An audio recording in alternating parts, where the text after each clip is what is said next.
they finished 30th in the composite and C from PFF, one that we didn't like as much.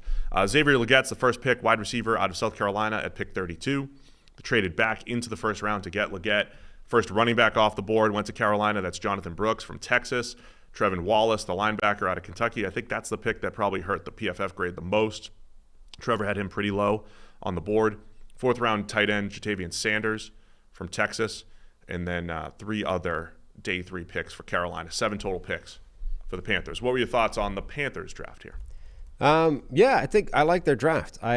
So they mentioned specifically the 5th-year option when trading up for Xavier Legette, because this is one of those trades where like they were picking 1 pick later, and evidently Buffalo probably wasn't picking Xavier Legette. So like they appear to have identified Keon Coleman as their guy. So you literally traded up 1 spot and gave up. Like that wasn't an insignificant trade to get to do nothing. You didn't need to do that, except the difference between 32 and 33 is the 5th-year option. And they specifically reference that as a reason of doing that, which I'm not sure I don't know why you would do that necessarily, but okay.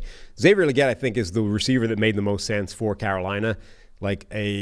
Once you get beyond those big 3 guys, I think this draft was relatively low on true X-receiver options, which is why Buffalo identifying Coleman is kind of interesting. But Xavier Legette, I think, was one of them. Now, might not be a complete X-receiver type in that he may end up being a relatively limited wide receiver, but in the same way DK Metcalf is, right? Like DK Metcalf is limited, but he's still devastating. Like it's still a problem to defend him. So Legette can be that guy, allows Thielen to stay in the slot, allows Deontay Johnson to stay as the Z and not have to deal with that kind of press coverage. And it's a really nice balanced receiving core now, actually, because of that. Jonathan Brooks in the 2nd round. I hadn't thought about Carolina as a landing spot for him, but it makes a lot of sense. He's a really good running back. I think a guy that has 1st-round tape who went in the 2nd because he's coming off that injury. Jatavian Sanders in the 4th, I think, is a genuine steal. Crazy athlete, needs to learn a little bit of nuance in terms of route running and sort of how to maximize that athleticism instead of just relying on it. But given what they had as their tight end room in the 4th round, he could be their best player immediately. So, yeah, I think it was a solid draft. Yeah, I mean, I think when you lay it out like that, I mean, that's an intriguing group of playmakers.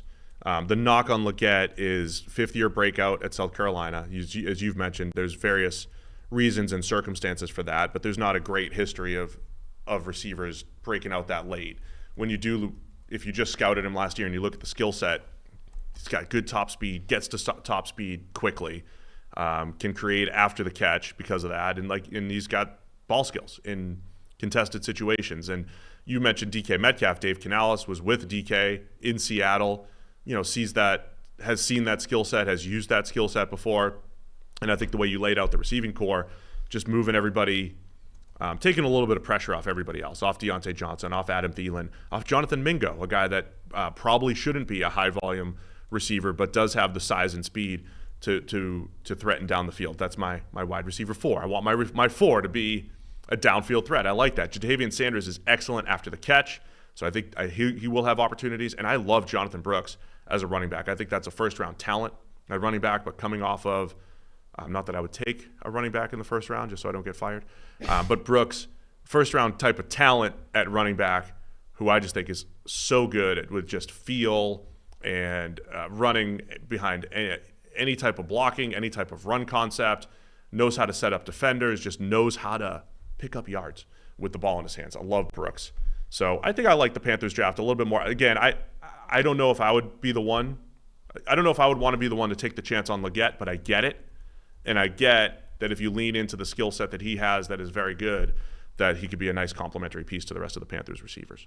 Yeah, definitely. I really like him as a player as well. I think he's another one of those guys where I guess a bit like Keon Coleman in terms of there's some red flags in his profile, but they're explainable. Like they make some sense. If you just looked at the profile and said, all these spreadsheets would say this guy's a big stay away from, those guys don't pan out.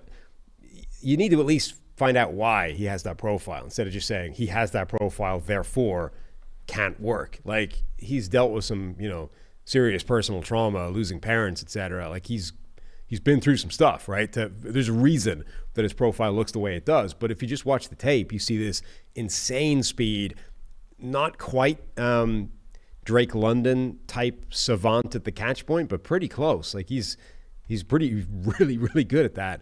You add those things together, and okay, he might not run the most nuanced route tree in the world, but what he does run is pretty impressive. I'm just proud of you for not mentioning that he was listed at 6'3". Thought about it. I thought about it and went no. He was listed at 6'3" at one point, but he's really 6'1". 227 though, big boy. Yeah, no, he's big and fast. Also, I didn't love the Trevin Wallace. He's what? Hilarious accent. Hilarious accent. Yes, fits in well. And he was one of those like the pre-draft type. What do you have? 4 visits to the Panthers. Like they were not hiding the fact that they were invested in Leggett as a prospect. I didn't love Trevin Wallace, the 3rd-round linebacker. Thought he just has, again, Trevor had him pretty low on the big board. He's got a lot of work to do in the run game. I think he just kind of runs around, doesn't exactly know what he's doing at the moment.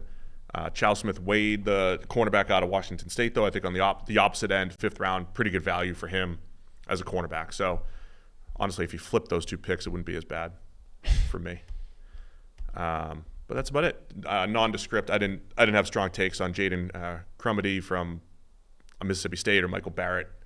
Backup rotational types for those guys. They had some interesting undrafted free agent additions. They also had a ton of them, by the way. One of the bigger undrafted free agent classes. Jack Plummer, Louisville. Jake Plummer's kid. Yep. Jalen Coker, Holy Cross. Steve Smith loves that guy. Like he thinks he's like the best route runner in the class or something. We'll get him in the mix. He might be stealing Mingo snaps. He was pretty interesting, like as a prospect. Definitely a guy that could absolutely stick. I mean, if Mingo just stinks, which year one suggests that's certainly a plausible outcome, Jalen Coker could easily steal a roster spot there.